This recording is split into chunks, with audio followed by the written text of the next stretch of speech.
ఈరోజు మీకోసం దేవుని వాగ్దానము. నేను ద్రాక్షవల్లిని, మీరు కొమ్మలు. ఎవడు నాయందు నిలిచియుండునో, నేను వానియందు నిలిచియుందునో వాడు బహుగా ఫలించును. యోహాను 15:5.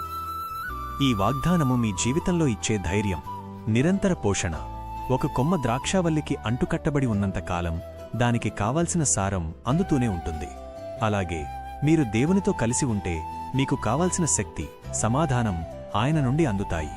అభివృద్ధి, గ్రోత్, ఫలించడమంటే కేవలం భౌతిక సంపద మాత్రమే కాదు. మీ పనుల్లో విజయం, మీ స్వభావంలో మార్పు మరియు ఇతరులకు ఆశీర్వాదకరంగా ఉండటం. భద్రత.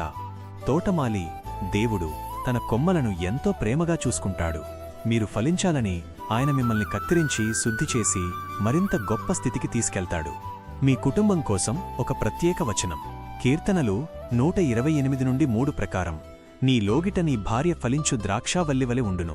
అంటే మీ కుటుంబం కూడా దైవికమైన ఆశీర్వాదాలతో నింపబడుతుందని దీని అర్థం.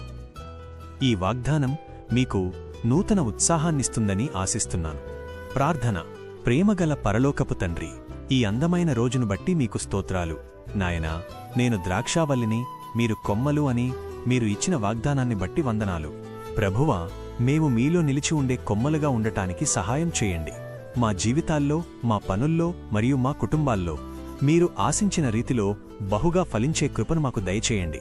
మాకు ఎదురయ్యే ఆటంకాలను తొలగించి మీ ఆత్మ ఫలాలతో మమ్మల్ని నింపండి.